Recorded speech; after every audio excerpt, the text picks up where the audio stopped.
Europe. Europe 1. Vincent Hervouet, en Syrie, l'armée régulière mène une nouvelle offensive au sud. Alors il y a des tas de guerres oubliées même parfois des militaires censés les gagner. Avec la Syrie, le plus fascinant, c'est la vitesse à laquelle elle s'est fait oublier. C'est l'amnésie des Européens. On n'y pense plus après en avoir été obsédé. 7 ans de malheur au JT. Il y a encore quelques mois, Emmanuel Macron aurait carillonné avec le pape. Hier, le ministre Le Drian aurait fait un point hebdo ce matin au Conseil des ministres.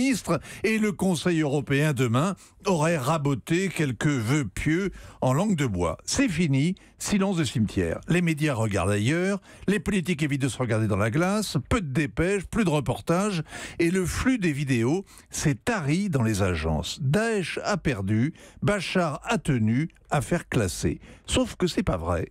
La guerre continue, les guerres. Oui, d'abord, une bataille est en cours autour de Deraa. Alors l'armée mène l'assaut contre Hayat Tahrir al-Sham, l'ancien groupe al-Nosra qui tient ce fief au sud. Elle avance rapidement, l'armée. Hier dans la nuit, 2 bourgades sont tombées.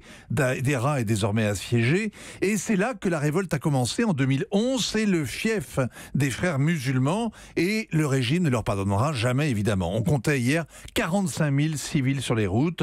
Ils tentent d'échapper au piège. Bachar al-Assad tient sa revanche. Il plastronne, il jure qu'il se passera des Européens pour reconstruire. Il reconstitue son domaine. Après la Ghouta, Deraa. Après Deraa, bientôt Idlib, où se sont repliés tous les barbus chassés d'Alep, de Raqqa, de la Ghouta. C'est la République de Salo, Sigmaringen, dernière escale des vaincus en cavale. La reconquête avance et du coup, les palabres aussi, à Genève, pour une assemblée constituante. Et les Occidentaux laissent faire. Il y a un an, les Américains ont signé un accord de désescalade avec les Russes et les Jordaniens pour geler la situation à Deraa. Quand l'armée syrienne a fait mouvement, les Américains ont fait les gros yeux. Et puis samedi, ils ont avoué aux rebelles qu'ils n'interviendraient pas. Et aussitôt, Moscou a fait décoller ses bombardiers. Ça fait un an qu'on ne les avait pas vus.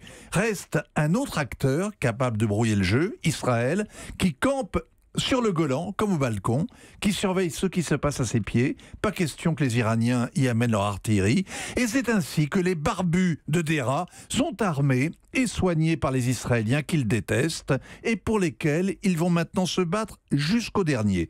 Quand les guerres durent trop longtemps, on oublie pour qui et pourquoi on se bat. Vincent Hervouet. Axel ? Oui, Vincent, vous dites guerre oubliée. Justement, sur le terrain, on en est où? Bachar el-Assad est en train de reconquérir toute la Syrie Exactement, pied par pied. Il tient maintenant à peu près... Il tient d'abord toute la Syrie utile, toutes celles qui représentent un peu d'argent, les grandes villes. Et puis il tient 70% du territoire. Le gros morceau qu'il va falloir avaler, c'est Idlib, où sont retranchés donc tous ceux qui ont été vaincus et qui ont dû abandonner leur bastion.